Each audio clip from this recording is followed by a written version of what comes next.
So the question of what we are to do with our life is what we're going to talk about today. And that question is not a new question, right? It's not a new thing. What are we to do with your life? What are we to do with my life? Is the question so many people are asking. And when John wrote the gospel, people have been asking about this question. And I believe this is what he's addressing to a certain extent in this beginning, in the prologue section of the Gospel of John, chapter 1, verse 1 to 18. And that's what we're going to look at. The reason for our existence, the reason for life is what we're going to look at this morning. And we're going to look at under 3 headings to help us go through this part of our reading and the Gospel of John. And the 3 headings are: know the author of life, understand the purpose of life, and finally embrace the call of life. So the 3 things again: know the author of life, understand the purpose of life, and embrace the call of life. And let me read again for us John 1, 1 to 5. To know the author of life. In the beginning was the Word, and the Word was with God, and the Word was God. He was in the beginning with God. All things were made through Him, and without Him was not anything made that was made. In Him was life, and the life was the light of man. The light shines in the darkness, and the darkness has not overcome it. John 1, 1 to 5. Now, John says, in the beginning was the Word. What does it mean when he says that? Well, it means first that there was nothing before the beginning, right? If you are at the beginning, there was nothing before it. There was nothing before the beginning. The beginning is the beginning. So that's what John is saying. And John begins the gospel from way back at the beginning, doesn't he? And that's very interesting. If you notice, that's not how the other gospels, there are 3 other gospels, that's not how the other gospel begins. So if you look at Matthew begins with Abraham. And Mark begins with John the Baptist. And Luke begins with the parents of John the Baptist. However, John begins way back at the beginning of time. And he says, in the beginning was the Word. So, what does it mean? So, if you investigate, basically this, right? If you investigate something, or the beginning of something, then you will discover what I would call the author of that thing, or the creator of that thing. That's what it means, right? If you investigate the beginning of something, you will discover the author or the creator of that thing, of the one who began that thing. Now, John explains, if we are to understand our existence or the purpose for our existence, why we are alive today, we have to go back to the beginning. We have to go back to our beginning. We have to go back to the author of our life. And who are the author, right? If we go back to the beginning, what we find, according to John, was the Word.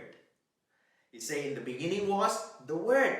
What is this word? This is peculiar, isn't it?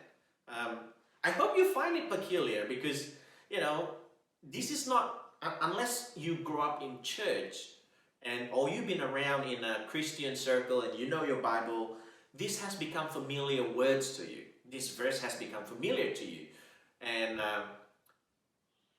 but if you slow down and read it carefully, this has to sound kind of peculiar. How can be in the beginning was the Word? And the Word, so this is how John explained. In the beginning was the Word, and the Word was God, was with God, and the Word was God. Do you see that? So 2 things to observe what John means by the Word. He said, the first one, the Word was with another person. Okay? And that other person is God. He said the Word was with God. So the Word was with another person in the beginning. So that's the first thing. So in other words, the Word is distinct to God. They are not one thing or one person. They are distinct. And the second thing you'll notice, he did not only say the Word was with God, but he also said the Word was God. I hope you start seeing how peculiar this is. The beginning was the Word was with another person, God, and then he continued to say the Word was God. How can the Word distinct to another person, to God, yet the Word itself was God? So two things there to observe. So throughout this series, we're going to unpack this. So I'm not going to say more than this, apart from, now John give us a hint that there are one God with different persons. Okay, so I hope you start seeing what John is trying to say here, but we will not unpack that right now. So when we go all the way back to the beginning, we will find the Word, and verse 2 repeats the same thing again. So if you read verse 2, it says basically the same thing again. He, which is the Word, was in the beginning with God. That's what he says. And John did not beat around the bush, you see. He went straight to the point. After that, he basically said, we know, and we found the author of life. When he said in verse 3 to 5, all things were made through him, through the Word. And without him, without the Word, was not a thing made that was made. No exceptions. In him, in the Word, was life. And the life was the light of man. The light shines in darkness, and the darkness has not overcome it. Again, I could stop here and preach a whole sermon, or two in fact, on the first 5 verses. But I promise we're going to go a bit faster. So we must move on quickly. Now, so there's a lot more there. All things that were made through him means everything. All things have no exception, encompass everything. And the Word was the author of everything. That's what John is saying. He created them and he gave them life. So not only God or the Word created everything, but he gave them life. Imagine that. All right. So there's certain process in that. So we could think about Pinocchio, right, who was created, but then even though he was alive, in the sense that, the story of Pinocchio, a wooden toy, wants to become a boy, a real boy. So in the sense that, God created us and then he gave us life, in the sense that creator of Pinocchio created Pinocchio and made him to become a boy, in that sense, give him life. So what is the Word? So that's a peculiar thing, as I said. The use of how John explained in the beginning was the Word is peculiar. The word, the Greek word, the original word for word, in this case that the Bible translates as word, is logos. The word logos in Greek, in the original language. And logos means basically what we get logic. Alright? So logos means logic, reason, by which everything exists. So that's what word means. That's what logos means. Logic or reason by which everything exists. And that is how John's original hearers would understand the word. What John means by in the beginning was the Word, by logos, right? And here John gives us the answer to our deepest question of life. What am I here for? Why God gave me life? And what's the reason for my existence? So John gives us that answer. Now you see, to understand our purpose or reason for existence, we need to go back to the author, as I said before, right? But this would come as a shock to the hearers, to the original hearers, to John's hearers, because they would expect, when John said, explain this, he would expect a list of instructions as to the existence of life. What is the existence of life? Well, give us a list of how we know the reason for our life, for our existence. Yet, John simply gives them Logos. In the beginning was the Word, and the Word was with God, and the Word was God. So that is unique, and it would come as a shock to the original hearers. Now, let me explain what I mean by Logos, instructions, logic, reasons for existence. Now, think about a rather complex tool or machine or let's say kitchen appliance, okay, that you never used before. A complex new kind of kitchen appliance that you never used before. Think about that. I can think of one. When we first moved, our family moved from Sydney to Melbourne, a good friend of ours kindly and generously gifted us with this appliance called Thermomix.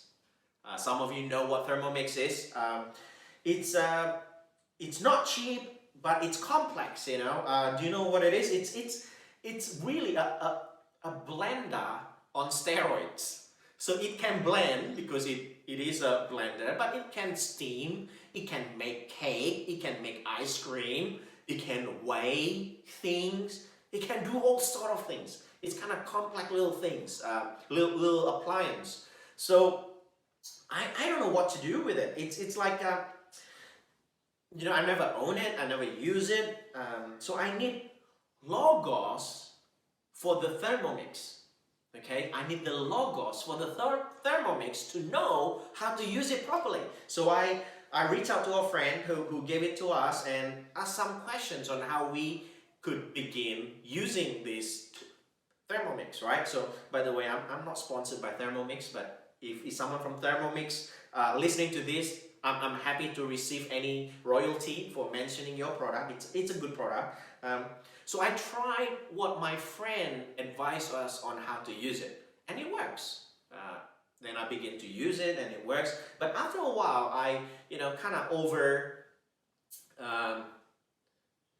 have more confidence in using it, and feels like I can do more with this, right? So I look up the user manual. It's quite thick. I read through, look at the what can it do. I research on the Thermomix website and how to use it, and I found that I discovered that I could do a lot more with it. I could use Thermomix for a lot more things and a lot more efficient, perhaps even than what my friend told me or instructed me. You know why? Why can't I find more on how to use it and use it more efficiently by consulting the user manual and the Thermomix website? Well, because they are the author of the product. They are the creator of the product. And my friend, though they use it for a long time, they're just another user. They're just like me, just another user. They are not the author of it. So that's why I could do it. Now, John used that in that sense, like the word Logos is the logic, the reason, okay, for our existence. Now, throughout the history of humanity, people have been searching far and wide for answers to these questions, right? Some have given the thoughts to this issue of purpose of life, the existence, the reason for existence. But they're, all these clever people, however smart they are, their answers are still coming from just fellow users. All these philosophers, all these smart, intelligent, genius, when they come to try understand the existence of life, the reason for life, they are like my friend with Thermomix. They are just fellow users, just like you and me. They are not the author. So, for us to understand better, we need to go back to the author, go back to the source, go back to the beginning. So if we've been looking for answers, and some of us, I believe, been looking for answers to the questions of why am I here for? What am I to do with my life? What am I to do with my life? Then, well, and if you've been searching and try things and do that, our culture is telling us, follow your instinct, follow your passion, right? Some people, hit midlife crisis, quit their job and try totally different thing, and yet sooner or later they find that they are not satisfied. They are not satisfied with what they found. Why? Well, because they've been searching at the wrong places. Okay? And so we need to go back. So John's advice for those of us would be to go all the way back to the source, to the beginning. Even if you may be successful today, you may be successful, but if you do not know the author of your life, you will not be satisfied. If you do not know who made you, you'll continue to search. It's like, something is missing. You cannot, see, for us to get it, we cannot consult just another fellow sojourners, a fellow creation, a fellow user. We need to go back to the source. And when you have it, when you know this author of your life, you will find that your life finally be complete. Okay? So, but you will never be satisfied until you do so. So that's our first point. The author of life, okay? Know the author of life. Second thing I want to say on this is to understand the purpose of life. Once we know it, we can understand it. Now, if you go back to the author, what we will find? We'll find the purpose of life, and that's what we will see next. See, now, John, the author of the gospel, I would call the evangelist, right? John the evangelist. That is the author of the book. He writes about another John. So this might be confusing to you. He mentioned another John, but not himself in that opening verse. And we shall hear from John again, another John, next week. And this other John that the author John mentioned is what we know as John the Baptist, or John the Baptizer, or the Baptist. Okay? Now, let's look at this. John 1, verse 6 to 8, and then verse 15. I'm going to jump 6 to 8 and then 15. There was a man sent from God whose name was John. This is John the Baptist. He came as a witness to bear witness about the light, that all might believe through him, through the light.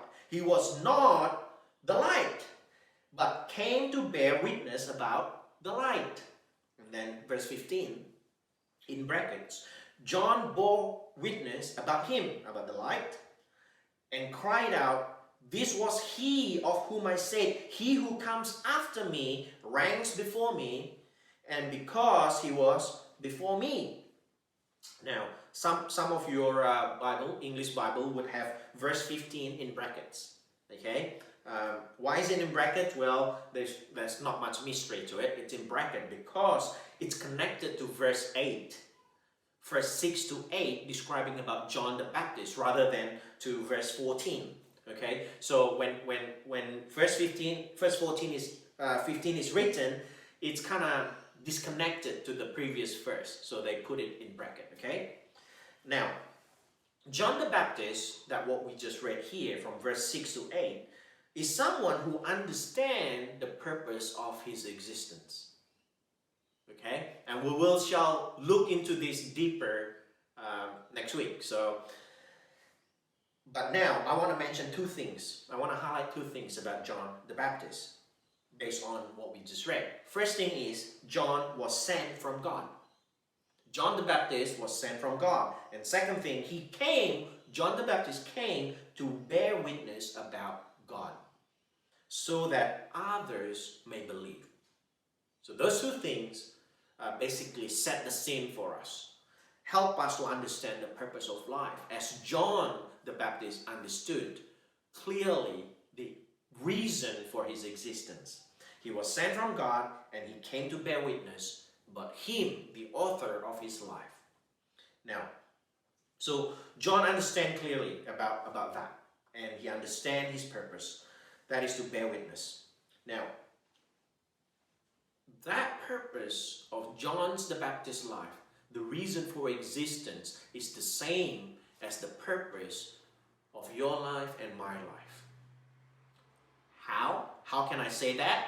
Because if you go back to the very beginning, remember, go back to the source, we will find the same author.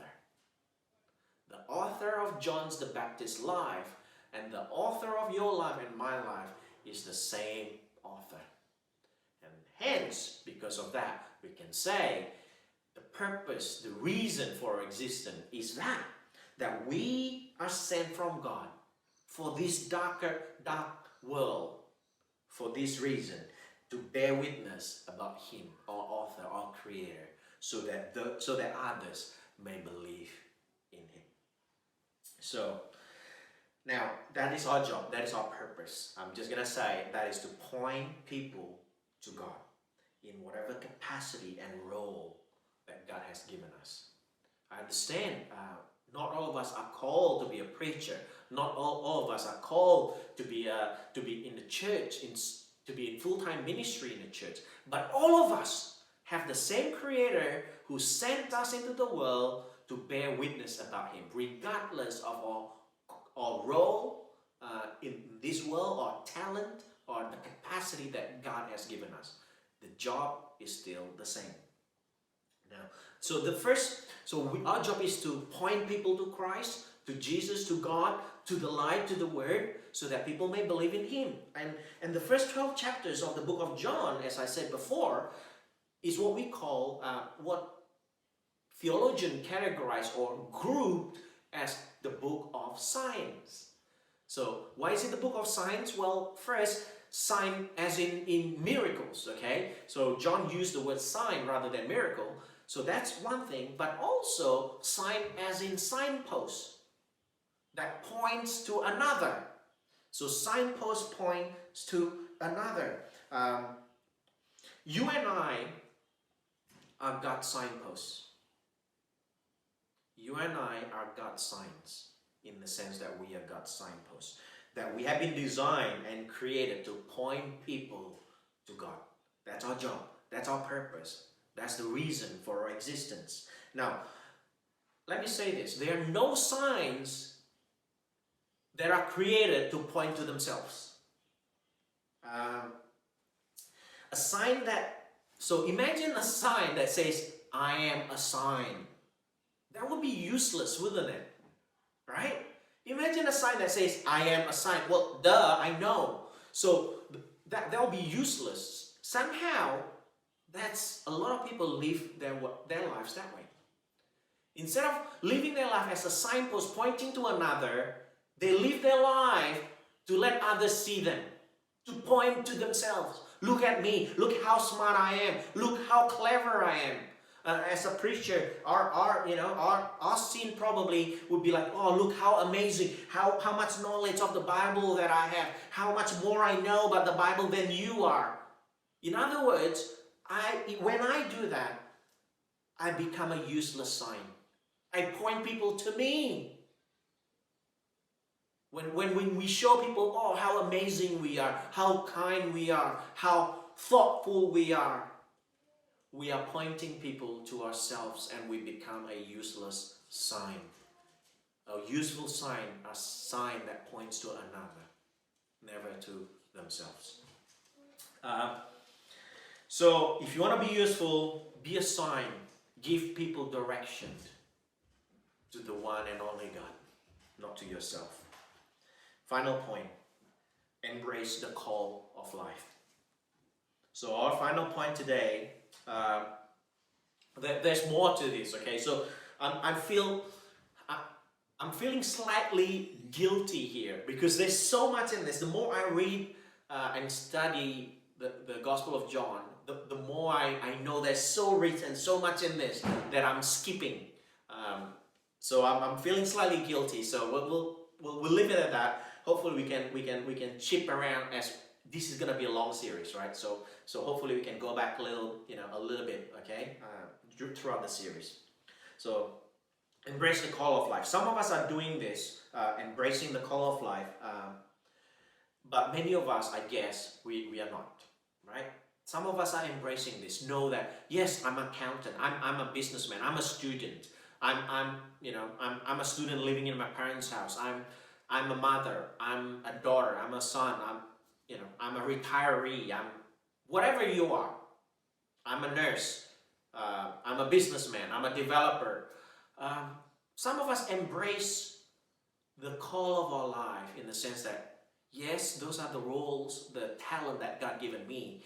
But first and foremost, the reason for my life that God has sent me to be assigned to this world. Some of us embrace that. But my guess is many of us are not. We have not embraced that completely. We still live mainly on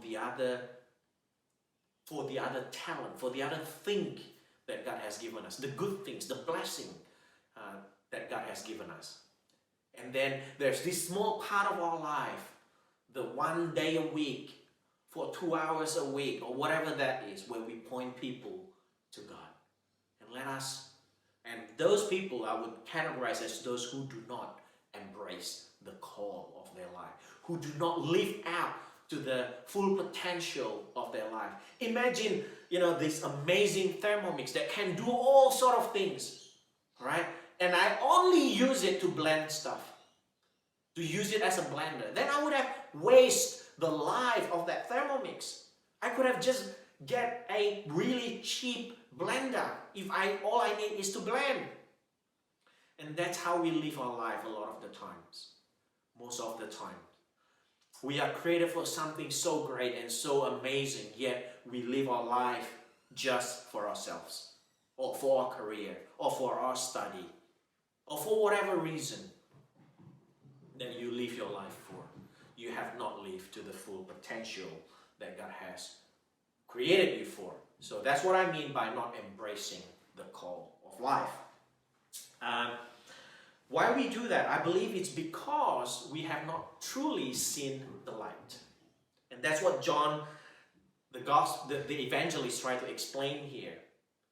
Because the world is in darkness and they have not seen the light. They have not understood it. So some of us who have not embraced the call of our life, the true calling of our life, is because we have not beheld the light. That is why. So let me read to us from John 1, verse 9 to 13. Verses 9 to 13. The true light which gives light to everyone was coming into the world. He was in the world and the world was made through him. Yet the world did not know him. He came to his own and his own people did not receive him.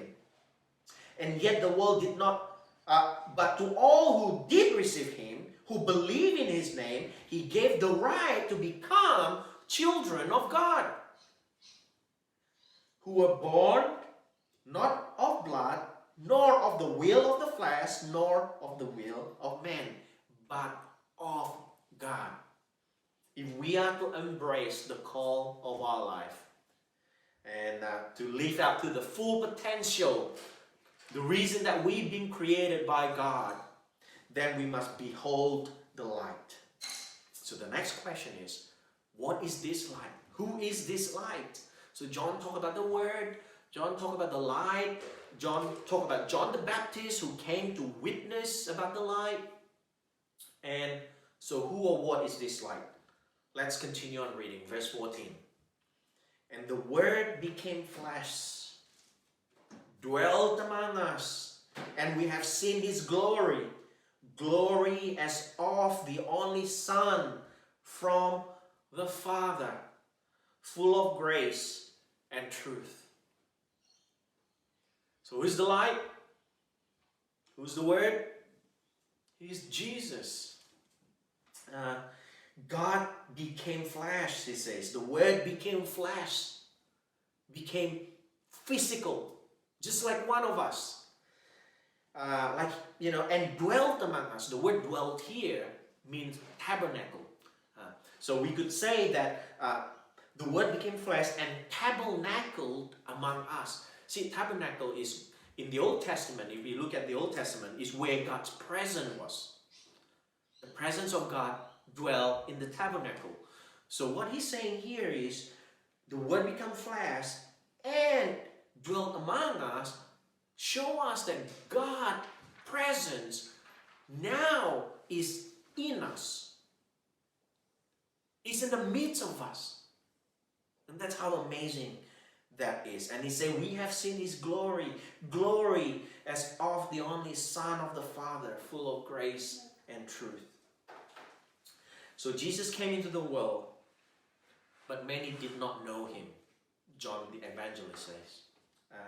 They did not know him, they did not receive him, they did not believe in him. They stayed in darkness. That is why they did not embrace the call of their life, the purpose of their life. They live for their own, they live for their family, they live for their career, they live for whatever reason, but for God.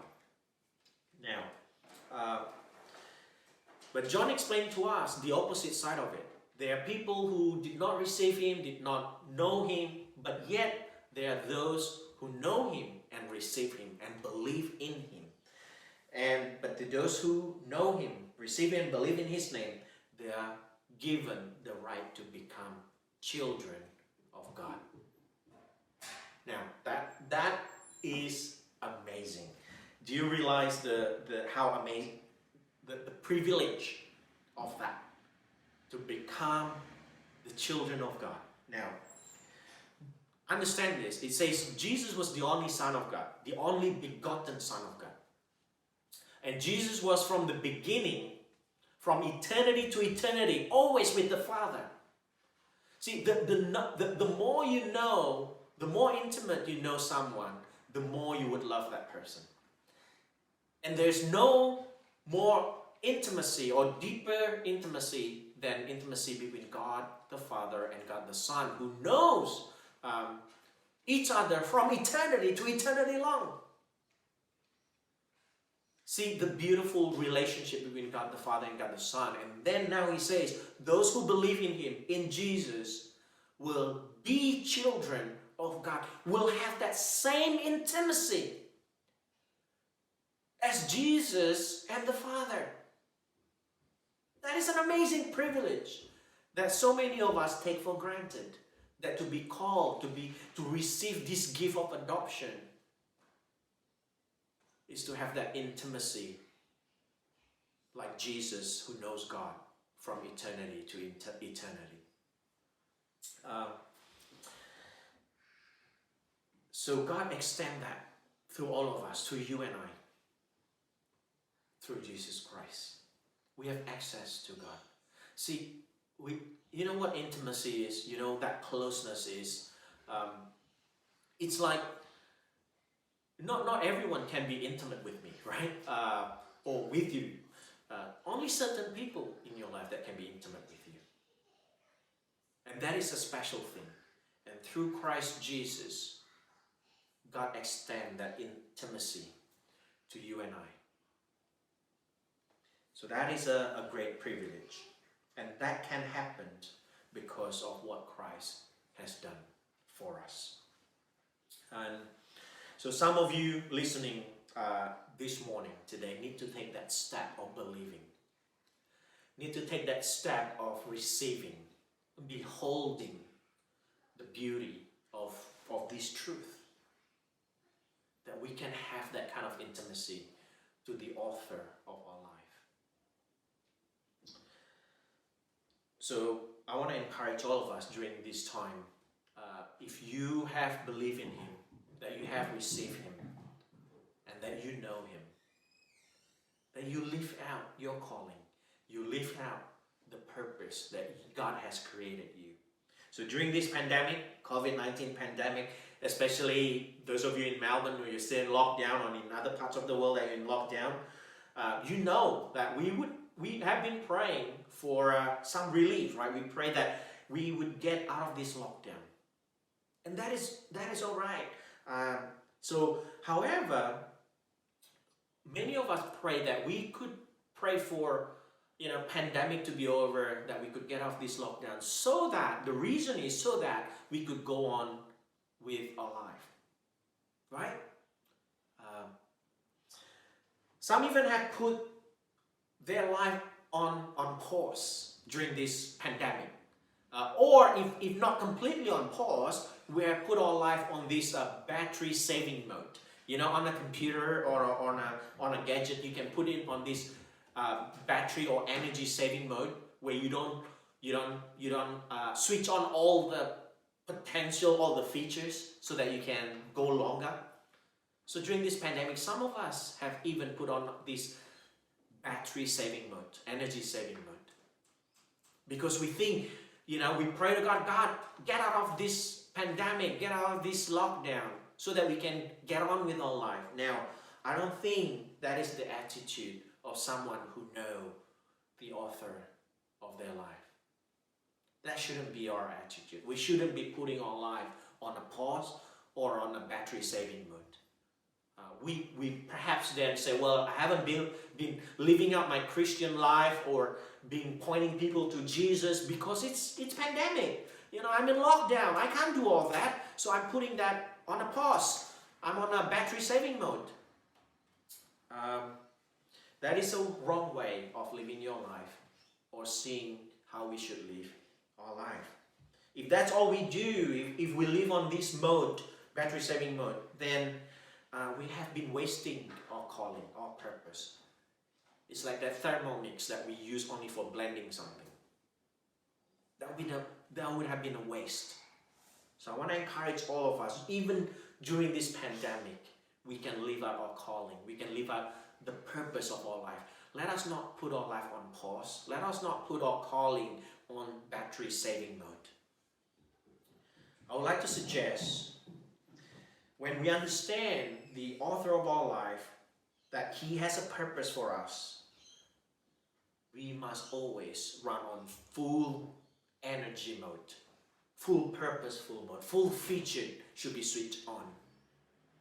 Now, how we do that? With all the restrictions during this pandemic, we need to be creative. We need to think outside the box. And some of us living in an area, in a state where, meeting people is easier than others. Like for us, even in the street, like right now, today, as of today, still in Melbourne, Australia, we can exercise with people. One other people I think we can exercise with that are not part of a family. So imagine you do that. Just ask someone for a walk in the neighborhood, like your neighbors perhaps. Hey, Saturday morning or whatever, do you wanna have a walk with me and just have a chat? During this time, everyone wanna talk to somebody. Everyone is sick, getting locked down at home, and things like that. So we all could live our life, our full purpose of life. For what reason? Remember, we are called to be sign, pointing people to another. So as people share their struggle with you, our job is to point to another. Okay? You don't boast about yourself. You don't say, don't live like that. Live like me. This is how I deal with it. No. You say, I struggle just as much as you do. But then you point people to Jesus as a signpost. Now, of course, there's something that we are good at, that we can show as a witness for God's glory. And that is fine to share the success of our life for the glory of God. But as soon as that happens, sometimes people compliment us. When people compliment us, you are so kind, or when you've been helpful and you've been generous with your time, with your finances, and people compliment you of that, well, you can receive it. You can take it. Okay, I take it. But then you immediately, as soon as you say thank you, then you almost immediately have to say but, right? Say, well, thank you for your kind words, but I can be generous. I can be so kind because of what I know, what I have in my life. Because I have not always been like this. I used to live a selfish life. I used to hold tight with my finances. But now I can be so generous because of who I am in Christ Jesus. So as soon as you receive that compliment, you say but, and then you point people. You become a useful signpost to the one who has created us. Let us close our eyes.